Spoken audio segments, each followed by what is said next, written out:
আমি কোনো ব্যবস্থা পাইছি না, কোনো কিছু পাইছি না। আমার মায়া কইছে মা ইয়ানো শয়তানি শুরু হয়েছে গা, আমার পিছু লাগে গেছে গা। আমি কইছি পিছে যেন লাগছে তুলে তুই বাইতাই পড়। হ্যাঁ বাইতাই পড়ছে, এক সপ্তাহ হয়েছে শিডিউল জমা দিয়ে বাইতাই পড়ছে। তুইলে আমার মেয়ে বাইতাইছে, এরপরে দাইছে তার একটা মনে করো ফরেস্টের একটা ফর্ম ফিল আপ করছে, তাই মায়া ইন্টারভিউ দিব, মায়া বই কিনে না জেরেস করে তাই এটা পড়াশোনা করবো বাইতাই পড়ছে।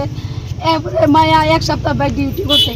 এক সপ্তাহ পরে মায়া যখন রবিবার সোমবারে গেছে, সোমবার মঙ্গলবার বুধবার আমার জিয়ার এই দেহটা দিছি। তুলে হিয়ানো ডিউটি করার পরে আমার জিয়াজনে বাইতে ফেসে তুলে এনে কোনো রহস্য কোনো জানে যেহেতু তুলে দেখা যায় আমার মায়াটারে সাল দেখুন মানে পর্দা পাশ হয়ে গেলে গা, তুলে অনেক কিছু ঘটনা ঘটবো। আমার হিয়ানো আমার জিয়ারে তুলে হেরা মারা হয়েছে।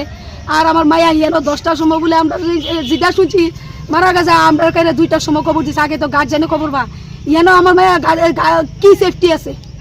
আমার মায়া আয়া যে ডিউটি করবো তোলে মায়ের যে হিয়ানো রেখা দিছে 3 দিন রাত্র 3 রাত্র রেখা দিছে, তোলে মায়া আমার কি সেফটি আছে। তারা হিয়ানো তো কোনো সেফটি বা কোনো কিছু মায়ের হিয়ানো দায়িত্ব নাই। আমার মায়ের রাত্রে ছেড়ে দিব তইলে হিয়ানো মায়ের মোরাতে হজে তো দিছে। এটার মধ্যে তারা রহস্য আছে আমার। এটা আজকে আমি একটা দেখলাম অক্ষণে, এটা আমি কইতে পারি না আমার কাছে পাইছে কিনা। এই সুমন আচার্য হিয়ানের মেতে হে শিশু ফুটেজের মেতে আছে, হে লেখছে যে ডক্টরের নাম কি ডক্টর রাধিকা ডক্টর, তাই না হকন কোথায় তোর রাধিকা অধিকারী রাধিকা রয় ডক্টর, তাই নখন কোথায় তুলে রাধিকা রয় ডক্টর তাই না কে।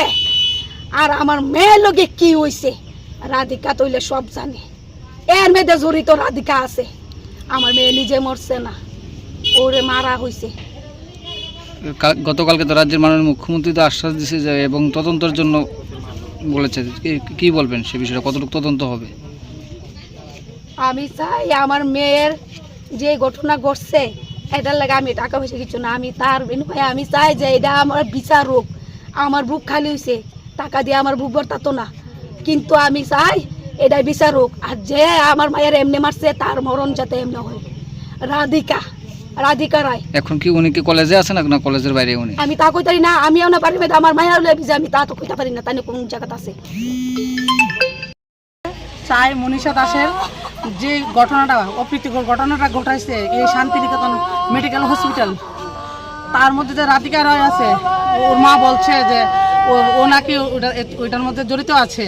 তার যাতে কঠোরভাবে শাস্তি হয় এবং মা তো আর মেয়ে ফিরে পাবে না, যাতে দ্বিতীয় দিন কোনো মার বুক এইভাবে খালি না হয়, সেটার লেগে আমি ত্রিপুরার মাননীয় মুখ্যমন্ত্রীর কাছে আমি একটা মেয়ে হিসাবে, আমি ওর মাসি হিসাবে আমি তাদের কাছে আমি একটা আর্জি রাখছি যে তার যাতে কঠোর বিচার হয়,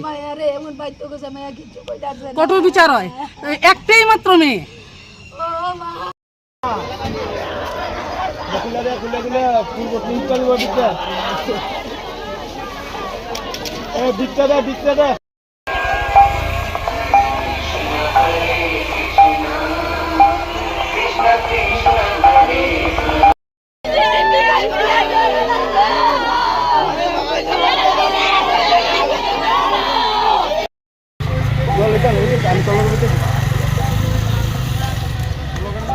আমি